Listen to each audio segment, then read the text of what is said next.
Le saviez-vous, en superficie, le Xinjiang représente 1/6 du territoire chinois, soit l'équivalent de 3 fois la France. Devinez combien de personnes ont visité le Xinjiang rien qu'en 2019 ? Eh bien, plus de 200 millions, parmi eux beaucoup de Chinois, mais aussi beaucoup d'étrangers, venus de plus de 100 pays différents. Et tous ceux qui l'ont visité sont unanimes, le Xinjiang est une contrée plus que magnifique, avec des paysages somptueux et une diversité ethnique et culturelle particulièrement riche et vivace, pour reprendre l'expression d'Olivier Grandjean. Comme il aime à le préciser, Olivier Grandjean n'est pas journaliste, mais un grand voyageur libre, témoignant uniquement de ce qu'il voit et de ce qu'il ressent, découvreur insatiable de la nature et de l'humain. L'endroit est fabuleux. À l'automne 2019, il a séjourné 2 mois au Xinjiang. Aujourd'hui, il nous montre donc ce qu'il a vécu et aimé là-bas. C'est parti. Première étape de son voyage, Kashgar. Situé dans le sud-ouest du Xinjiang, Kashgar touche de près le plateau du Pamir et est relié à l'est au désert du Karamakhan. Kashgar est une plaque tournante de la route de la soie, un point de passage commercial entre la Chine, les autres pays d'Asie et l'Europe. La vieille ville de Kashgar possède encore de nombreuses maisons en terre crue. Ce sont des habitations traditionnelles ouïghours vieilles de 600 ans. Depuis des siècles, le contour architectural de la ville n'a pas beaucoup évolué. Se faufilant par les ruelles mystérieuses et longeant des maisons typiques de la ville, Olivier Grandjean découvre la vie au quotidien des habitants.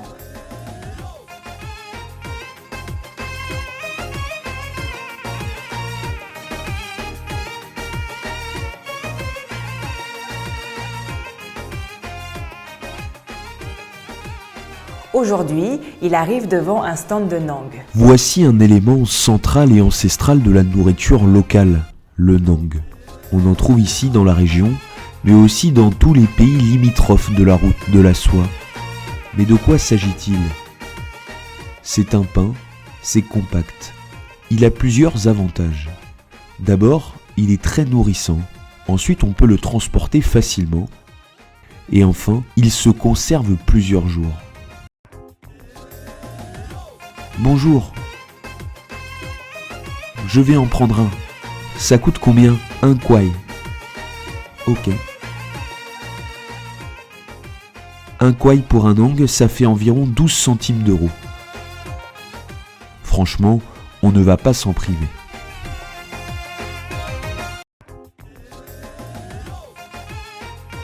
Ensuite, Olivier Grandjean est allé visiter une fabrique de nang. Le patron de la fabrique s'appelle Ahmad Souraman. Dans sa famille, ils sont fabricants de nang depuis 6 générations. L'aspect et la saveur des nang varient selon les pays. Rien qu'au Xinjiang, on compte plusieurs centaines de sortes de nang. Avec Ahmad Souraman, Olivier Grandjean apprend à faire du nang et il espère que le nang qu'il a fabriqué sera tout aussi bon.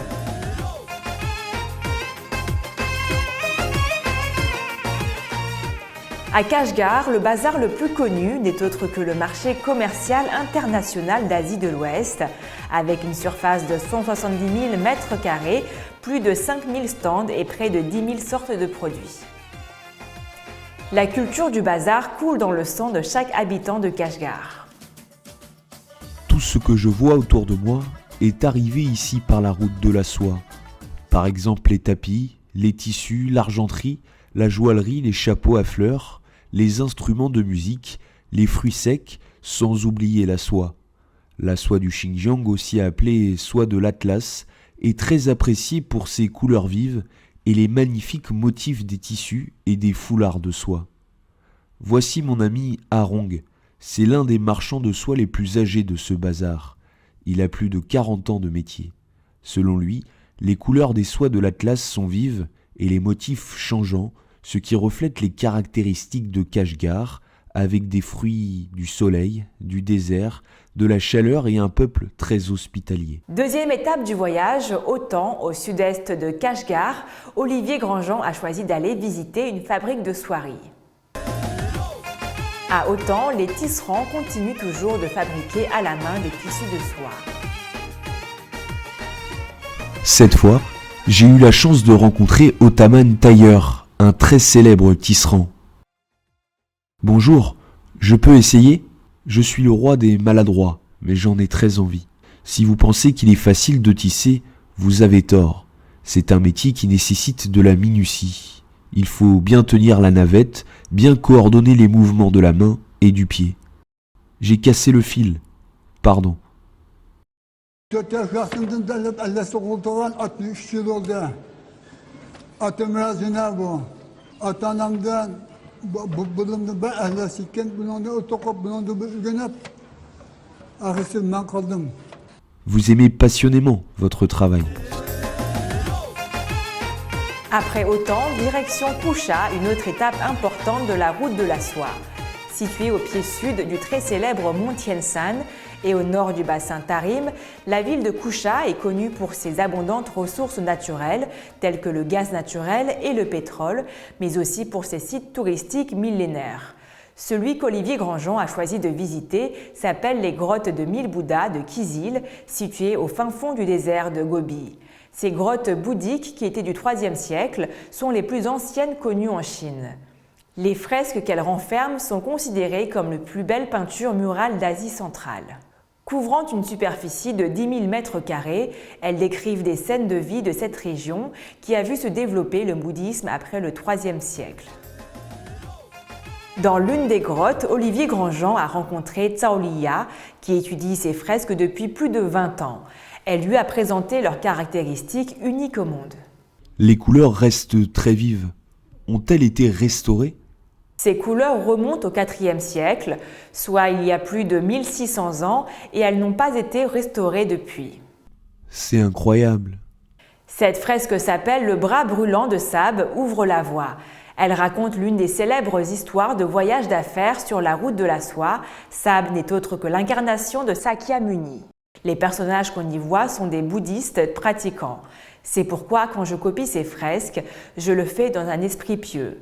Cela me procure une sorte de sagesse et la paix dans l'âme. Ces fresques sont un mélange des arts grecs, indiens, persans et d'Asie de l'Ouest. C'est un grand assemblage des cultures de la route de la soie.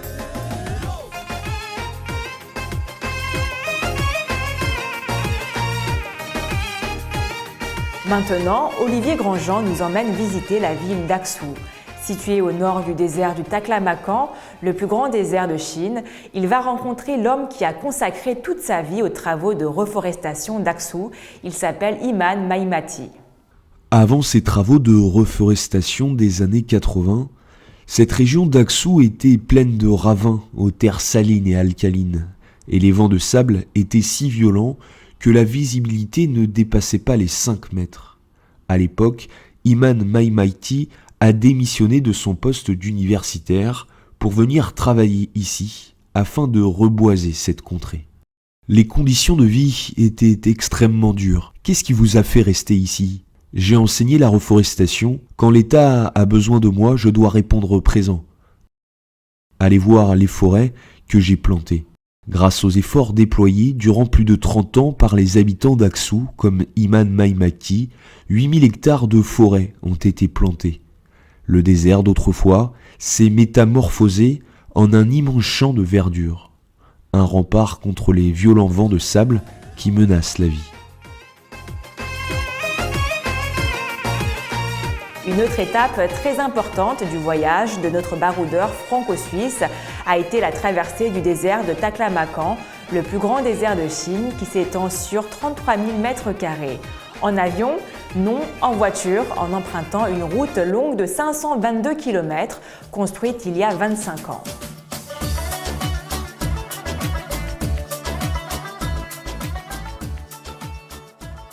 Parmi ces nombreux souvenirs de voyage, 3 méritent une mention particulière.